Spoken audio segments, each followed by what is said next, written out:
For the sign of Aries, hello and welcome to my channel. So, Aries, in the recent past, we have religious factors.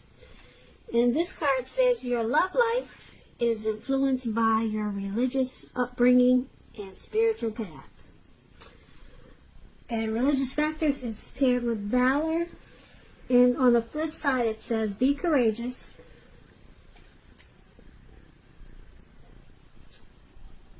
The unmistakable touch of grace will follow us wherever we go. So in the recent past, for some of you Aries, you had to be strong, you had to be courageous, because you kind of like walked a different path than your peers, or maybe a lot of people that you hung around, or you're just on a different path. You were more spiritually grounded than a lot of people that you knew. Your religious, it played a large part in how you lived your life and your dating and your love life. So there were things that you could and could not do, or things that you tried to stay away from because you had boundaries. You had, you wanted to follow your spiritual, you wanted to stay on your spiritual track, put it that way. You didn't want to fall off of your religious beliefs maybe, so you had boundaries. So with this, you needed to be really strong and courageous. That's what valor is all about. And as long as you knew that you kept that strength, the touch of grace would have followed you wherever you went. So valor and religious factors, they played a large part in the recent past for a lot of you Aries. So I'm picking up that we have a lot of spiritual, probably religious people listening in today, which is good. So that's for the recent past for some of you Aries. Now let's move on over. Why don't we take a look at the present time? We have the Lovers card, and we also have the Queen of Swords. Now the Lovers card, it's associated with the astrological side of Gemini, the twins. It's possible when this card appears in a reading, as it is, that you'll be feeling really ambivalent about a relationship or a situation in your life towards the end of March. It could be that your heart is telling you one thing and your head is telling you another. Basically, when you get the Lovers card, the thing to do within your bounds and morality is to follow your heart. Some people say that there are only two modes that any of us operate under at a time, and that's either fear or love. So it's showing that when you get the Lovers card, it's safe to choose love. When the Lovers card talks about love and relationships, it usually means this is the time that is likely to bring love in big, bold, capital letters to the center stage of your life. This is either a new relationship, or it could be a powerful return, rebonding of an ex, of an old one. Either way, you're going to be really happy about how romance is going, and others will notice that you're glowing. This is serious stuff when you get the Lovers card. It could mean in a new relationship where you're meeting each other's family and talking about forever. Again, remember to share your joy around those who need it. Life is going to feel really blissful to you towards the end of March. Could be towards beginning of April.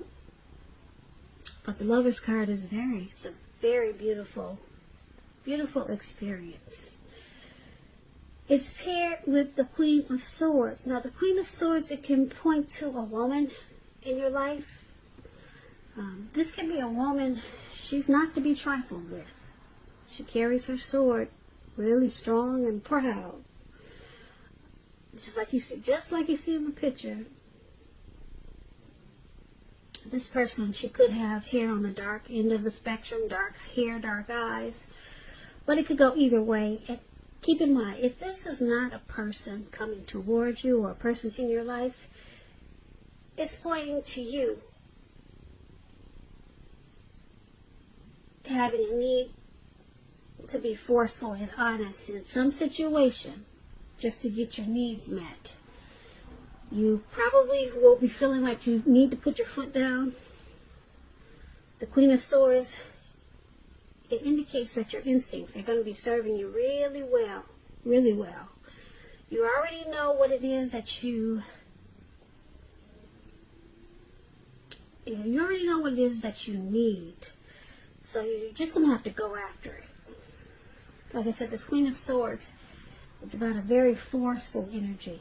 And a lot of people will find you abrasive if this is you. Now, when the Queen of Swords talks about love and relationships, when it comes to love, the only caution is to beware of the impulse to be too forceful. You probably heard the saying that you get more bees with honey than you will with vinegar. Well, there is some truth to this. Also, you can look at the Queen of Swords as maybe a mother or a mother-like figure that wants to interfere in your relationship, whether she means to or not. So you might have to figure out where your boundaries lie with this person and let her know. So that's another example of the Queen of Swords. So Aries, for your present time, Lovers and Queen of Swords,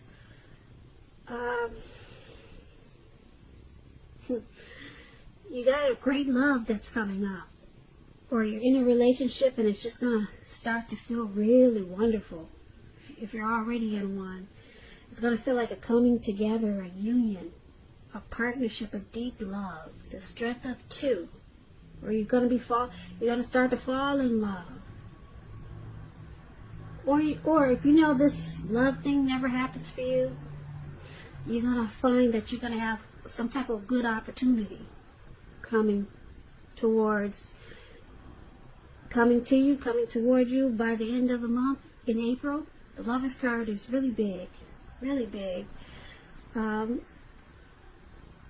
you're going to have someone that's trying to stop this. Somebody just don't want to see it happen for you. This good opportunity or this falling in love situation. Somebody is going to try to interfere. Somebody doesn't want to see you happy. So you got to look out for that and be careful about who you let into your world. Don't tell people everything, because everyone may not be as happy for you as you are. So just take that as a warning, this Queen of Swords. So that's for your present time. Now let's take a look at the person you're dealing with, how they see you. They see you as a Seven of Swords, and they also see you as a Four of Swords. Seven of Swords. You all probably know about this card. A lot of people call it the Stalker's card. It can point to someone who's behaving with less than ethical intentions. It can mean prying into someone's life where you don't belong.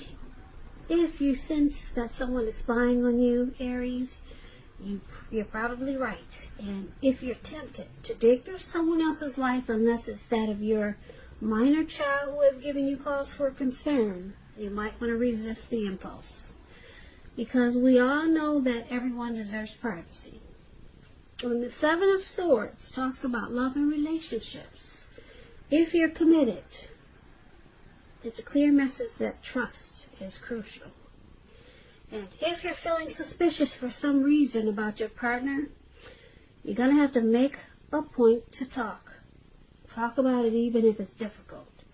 Because if you think being passive-aggressive if you think passive-aggressive works, just know it doesn't. It's only going to make things worse. And if there's some single Aries out there listening, and you get the Seven of Swords, and you're looking for love or a relationship, you could meet someone towards the end of this month. And this person will be very interesting. Very interesting. But you need to try to avoid appearing as though you're not interested in a relationship, because prospective suitors, they will move on to someone who's more engaging. So strive for balance. So this is how your person is seeing you, like the Seven of Swords. They see you as possibly using some type of strategy in this connection, being manipulative, maybe playing some type of game, playing games in this connection, possibly spying or stalking them. You wait until they go to bed at night and check their phones. Maybe they know you're doing this. Aries, is that you? Something sneaky, okay? That's how they see you. And they also see you as this Four of Swords. Now, the Four of Swords, when it comes to love and relationships, you're probably feeling disconnected. So just know that if you do start to feel this way, it's important to let your partner know what's going on inside. Just remember that your feelings, they're your own. So it's not necessarily their job to try to make you feel fabulous and great all the time. It may be that you simply need some time apart. So don't hesitate to take it. And if you're looking for love, now is probably not the time to push. You'd probably be better off getting very, very specific about exactly what you're looking for in a relationship. Because there will come a time when you will meet someone, and that time is probably not now. Not now with this Four of Swords. But there will come a day. So this is also how your person is seeing you, like this Four of Swords. They see that you need probably some type of rest and renewal after some type of struggle. Maybe you two had a fight, and now you feel like you want to withdraw. So maybe they found out you were using some type of manipulation, or they feel like there were too many games in this connection. They found out about it, or you found out about it, and someone needs some type of, someone wants to withdraw. It feels like they just need some type of break. But just remember, if they do withdraw or decide to, it's not permanent. Not with the Four of Swords, they're coming back. It's just like a retreat, just for renewal. And this is how they see you needing some type of rest after maybe a fight in this connection.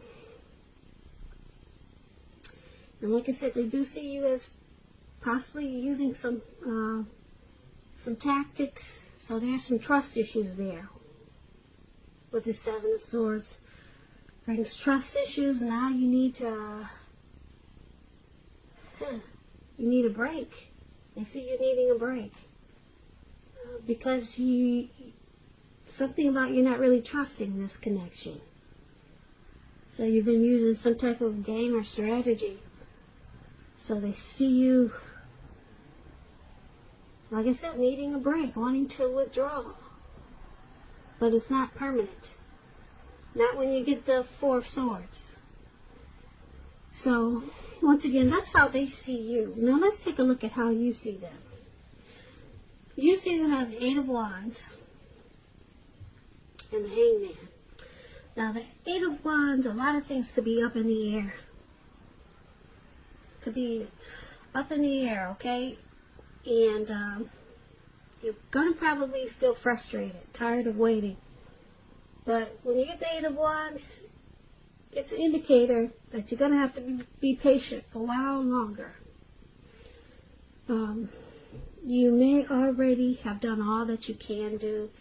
Decisions now must be made by other people.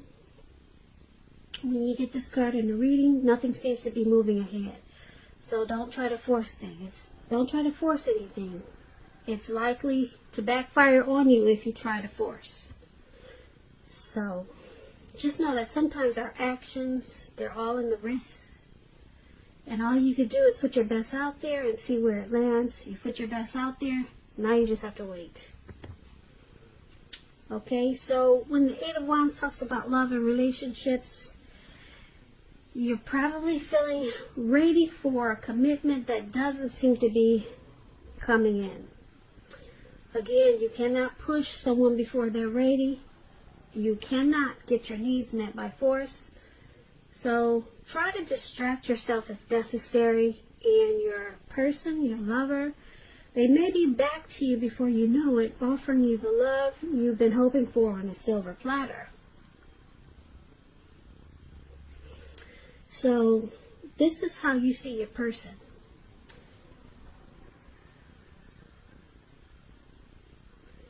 You see that they may have something that they want to say or do really fast, but it's just not happening yet. You see them wanting to probably communicate, talk to you about something. There's something that they want out of this connection, but it's not happening fast enough. So you see them as just waiting for something to happen, but it's just not coming in as fast as they would like for it to. So you see them as impatiently waiting. That's the word. There, you see them as impatiently waiting for something. I don't know, maybe waiting for you to pop the question, waiting for you to come around to something. Who knows what it is? You would know that. But they are being really impatient, and they're tired of waiting. And that's how you see them. Now, you also see them as a hangman. Now, the hangman is about letting go. For example, letting go of an unattainable lover. It brings about the possibility that someone that you can be with will be there for you. But that's only one example. You may need to let go of a particular kind of relationship as being the only way you can be happy. And if you're in a relationship and you get this hangman, that relationship could be at a crossroads. And if you think the relationship is fabulous, you're going to need to make sure to find out where your partner's head is. Because the crossroads, like I said, it's about the hangman is about being at a crossroads, kind of like with two options, in or out, up or down, yes or no. You could find yourself wanting to do something, but having no idea what it is or how to do it. So you may need to let go of attempts to control life situations, things, people. So this is how you also see your person, at a crossroads, needing to let go maybe of a particular vision that they have stuck in their head of how something should be or how this relationship should be. Let go of something. Maybe they need to let that go so that they're not confused. You see them as confused and just waiting on something to happen, and they're tired of waiting. So they're stuck in their head and they're frustrated of waiting. So this confusion is causing them to feel like they need to let something go, or keep it, or go in or out, up or down, yes or no. They're confused. You see them as confused. and they're just tired of waiting on something dealing with this connection. Once again, that's how you see them, the Eight of Wands and the Hangman. And let's talk about why it's happening. It's happening due to the Four of Cups and King of Swords. Now, the Four of Cups is about wishful thinking. It warns us to remember to pay attention to what is now, count your blessings we each currently experience, and not to worry too much about what could be. Because it's really easy to overlook what we already have in pursuit of what we don't have. So make sure that you remember, Aries, to count your blessings. Don't spend too much time in self-pity or wishing your life away, because a lot of life has to do with where we put our focus. So put your focus on things and people in your life that you have to be thankful for. When this Four of Cups talks about love and relationships, you just basically need to look really hard at yourself as to whether you're being realistic when it comes to love. So just ask yourself a lot of questions, basically, with the Four of Cups about the connection. And this is one of the reasons why it's happening. You or your person is doing a lot of wishful thinking.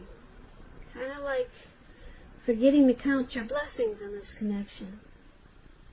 Maybe forgetting the good things and just focusing on the bad things that are in this connection. That's what somebody is doing. So that's why we got someone that's stuck in their head down there. They're forgetting about the good things and just, yeah. And it could be that's why they're waiting to get stuck out of their head. But it's not happening fast enough. And they're forgetting to remember the good things that are in this relationship. Yeah, so that's one of the reasons why it's happening. And it's also happening because of this King of Swords. And the King of Swords can mean, it's about a strong, forceful, opinionated man who could be part of this scenario. If this man is your partner, it means that you probably have to accept him as he is, whether he's a male or female. You'll best deal with this type of person by drawing on your feminine aspects of your nature. Pull out your feminine side. But make sure you don't put up with being mistreated. Because when you get the King of Swords, this is a type that can be stereotypically manly and overstepping his bounds. Yeah, the King of Swords, they consider this card the narcissist card. They usually use their head over their heart. They're very forceful type of people. So, this is another reason why it's happening. You got someone in this connection that's not being grateful for maybe the little things that are so sweet in this connection. And then you got someone that's probably a bit arrogant, very forceful. And so therefore you got someone stuck in their head with this hangman, and they're confused. And they're probably waiting for things to change, but it's just not happening fast enough. That's why you got the Eight of Wands in the air. And then they see you, Aries, as using some strategy, manipulation, maybe spying. And so that's causing this Four of Swords with the anxiety down there. Some anxiety. Or needing some rest after some type of struggle. So there's a lot of mixed feelings in this reading on both sides. Somebody's turned upside down, somebody's stalking, and somebody can't wait for things to change. It's just not happening fast enough. So, and then you got the narcissist here who's pretty arrogant. And somebody's just wishing, things have changed, but it's not happening fast enough. But for the present time, we did have the Lover's card, which is really, really beautiful. There's a lot of love either coming in, or this connection could turn around with this Lover's card. And you two will fall in love again, or it will feel like it towards April, or pretty soon, because the Lovers is powerful. So, but there's someone that's going to want to come in and stop it with this Queen of Swords, as we talk about. So you got a few things to look out for coming towards the end of March, Aries. I wish you luck with that. It sounds like a tug of war going on here. Thank God for the Lover's card there in the present time. Someone's bringing you a lot of love, a lot of love, a lot of love, a lot of love, a lot of love, a lot of love, a lot of love, a lot of love, a lot of love.